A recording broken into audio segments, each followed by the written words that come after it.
on a kind of unstoppable roll towards a no-deal Brexit that many of these MPs are worried about. So, back in the Commons, replay a week on, but this time they've gone through that process of a slight lack of trust with government, having seen some of their promises not exactly fulfilled. So it should be an interesting one over the next 48 hours.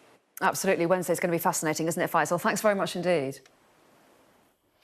Let's get more now on the international reaction to America's treatment of child migrants. The United Nations head of human rights described the separation of nearly 2,000 children from their parents at facilities along America's southern border as unconscionable.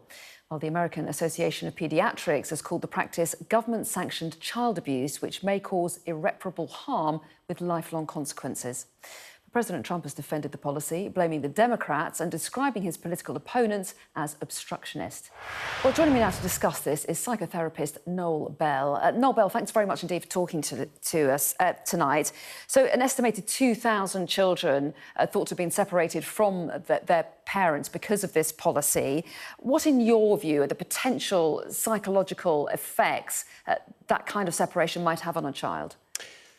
Well, I think it very much sets up potential for trauma, potentially PTSD, certainly anxiety, and potentially depression.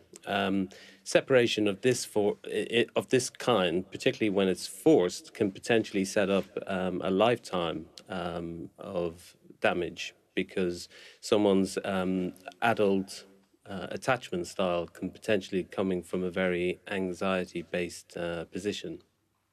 Even if the separation is relatively brief, we understand that in a number of the cases the families have been reunited once the parent has been released from detention. On the flip side of that, though, there are reports of some people being kept apart for weeks or even months. Does the time that they're separated for have a real impact? I think the shorter time can still allude to what's called a developmental rupture. It's very important for child development that there's what's called a secure base. And that just essentially hopes that there's not going to be any kind of threat to feeling secure within a loving environment. So if there's forced separation, even of a very short period, that can be highly detrimental. And what about the age of the child? We just saw some pictures on our screen just now of a very young child, thought to be about 2 years old, I think, being separated. Does it make any difference how old you are, your ability to understand what's happening to you? Does that help children cope?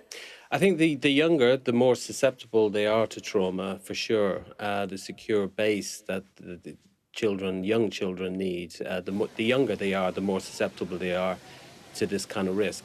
Unfortunately, across the American justice system, every day of the week, there's these issues as well. Kids are being separated from their parents who are being sent to prison. So it's nothing new. It's just that I think this reaction is because it's a state-sponsored form of migration that is being seen as heartless. I think that's why it's grabbed the headlines the way it has. That's right, and pictures like we're seeing at the moment of what looks like cages that some of these detention centres look like. The US Homeland Security Secretary has said that the undocumented children were being very well taken care of.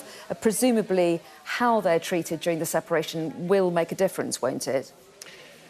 It will make some difference because, I mean, the risks are that there's going to be a potential for abuse, trafficking and other forms of trauma. So let's hope there's not going to be any escalation in any traumatic experiences. But yeah, I think that the cages and that kind of risk, kids don't have the sense to actually understand what's going on. Some of them will be blaming themselves for what's happening, and that's where the trauma can be embedded.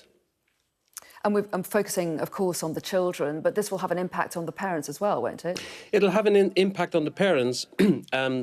They obviously have had to travel a long distance. They won't have done that just for no reason. They're probably escaping traumatic experiences and violence from where they've come. Unfortunately, this separation policy that's part of this migration policy in America now is also having an impact, I would imagine, on the immigrant population in America, because that will potentially send the signals of greater stigmatization and fear and hopelessness for the existing immigrant community right across America. OK, well, Noel Bell, we appreciate your views tonight. Thanks very much indeed for talking to us. The government is to set up an expert panel to advise on the prescription of cannabis-based medication. The Home Office Minister Nick Hurd told MPs that cases like that of severely epileptic boy Billy Caldwell highlighted the need for the government to explore the issue further. Cannabis oil used to treat the 12-year-old's condition was confiscated from his mother at Heathrow Airport.